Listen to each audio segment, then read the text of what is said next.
சட்டசபையில் தேவையற்ற விவாதங்களை அதிமுகவினர் எழுப்புவதாகவும் அதற்கு தாங்கள் பதிலளிக்க அனுமதி மறுப்பதாகவும் குற்றம் சாட்டியுள்ள திமுகவினர் நடப்பு கூட்டத்தொடரை புறக்கணிக்க முடிவு செய்திருப்பதாக அறிவித்துள்ளனர்.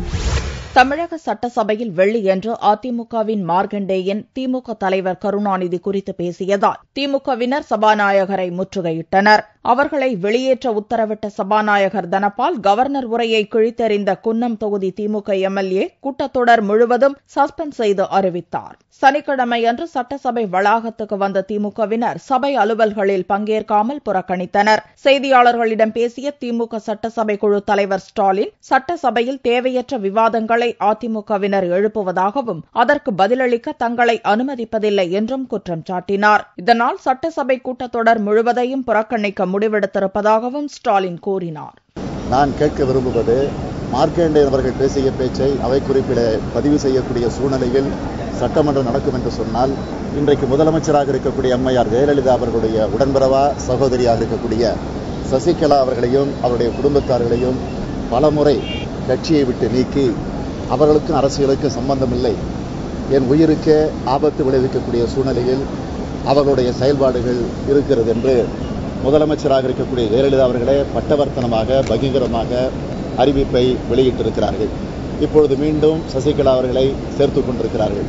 எனவே இது பற்றி அவைகளை பேசுவதற்கு சபாநாயகர் அனுமதி தருவாரா? ஆக இவற்றை பற்றியெல்லாம் நாங்கள் பேசுவதற்கு அவைகளை முற்பட்ட நேரத்தில் சபாநாயகர் அவர்கள் திராவிட முன்னேற்ற கழகத்தை சார்ந்தவர்களை எல்லாம் அவையிலிருந்து வெளியேற்றியது மட்டுமல்ல, எங்களுடைய சட்டமன்ற உறுப்பினர் திரு சிவசங்கர் அவர்களை இந்த கூட்டத்தொடர் முழுவதும் வரக்கூடாது என்று உத்தரவிட்டிருக்கிறார்கள். எனவே இதை கண்டிக்கக்கூடிய வகையில் திராவிட முன்னேற்ற கழகத்தை சார்ந்திருக்கக்கூடிய நாங்கள் இந்த 2 நாட்கள், அதாவது இந்த கூட்டத்தொடர் முழுவதும் கவர்னர் உரையில நாங்கள் பங்கேற்க இல்லை. ஆகவே நாங்கள் 2 நாட்கள் இந்த அவையை புறக்கணித்திருக்கிறோம் என்பதை தெரிவித்துக் கொள்கிறேன்.